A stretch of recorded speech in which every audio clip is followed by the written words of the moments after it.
That number one more time. How many who didn't have identification? I believe the number's actually 36,000. 36,000 who could not show identification at a port of entry. Here's a quote from the report. CBP's concepts of operations allowed its officers to admit or parole evacuees into the country without presenting proper identification documents. 36,000 of them. That's astounding. And then my understanding is to do the bare bones background checks that were actually performed, DHS, the Biden DHS, sent a list of Afghans to the Department of Defense and the FBI. That process would normally take months. Would it surprise you to hear that the DOJ's Inspector General found that the list of evacuees was submitted to the FBI via email and the FBI was given 2 hours to respond? I can't confirm that. I can just say that there's very limited time to conduct the screening and vetting of those evacuees. Yeah, here's the quote. It's over my shoulder, I think. DOD and CBP created lists of Afghan refugees which were submitted to the FBI via email with only 2 hours to respond. Let me just ask you finally, I know my time is about expired, just when it comes to interviews, normally refugees, SIV applicants are required to attend an in-person interview. Mr. Edelman, did DHS systematically interview evacuees before they were admitted? Were all the evacuees interviewed? No. Did they systematically conduct mental health screenings? Not that I'm aware of. Well, all of the above should have been done. And the fact that tens of thousands were admitted without so much as an ID, without a birth date, I think it's really no surprise why we are where we are. Thank you, Mr. Chairman. This isn't about one evacuation or one administration. It's about a governing pattern where urgency excuses process, and process failures surface years later in hearings instead of being prevented up front. When systems are built to avoid blame rather than ensure outcomes, the public always pays the difference. 2,000 Afghans in America may have ties to terrorism. Picture a moment when speed replaces process and urgency replaces verification. Planes are landing, decisions are being made fast, and years later, Congress is still trying to figure out what rules, if any, were actually followed.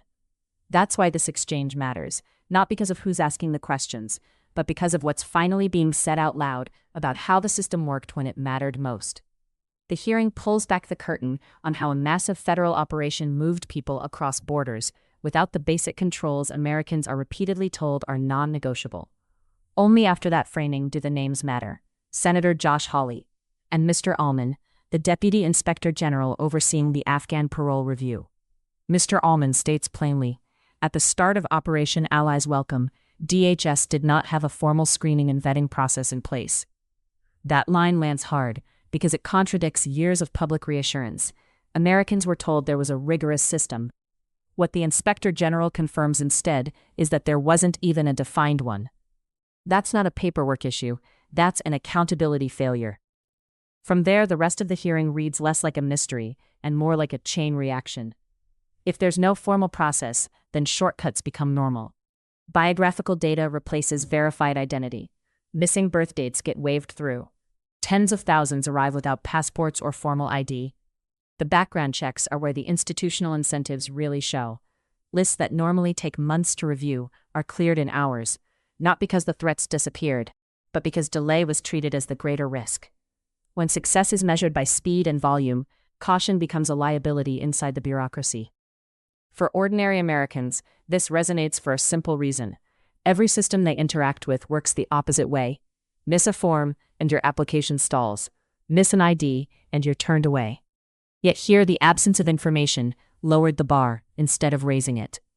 In 2022, your office found that President Biden's DHS allowed some Afghans into the country before they were fully vetted, including, if I remember correctly, one who had been liberated from prison by the Taliban. Do I have that correct? That's correct. I think we're going to see this exhibit maybe over the side of my shoulder here. I just want to read directly from your report. CBP allowed some evacuees to enter into the United States who were not fully vetted. CBP paroled one evacuee into the United States who had been liberated from prison by the Taliban.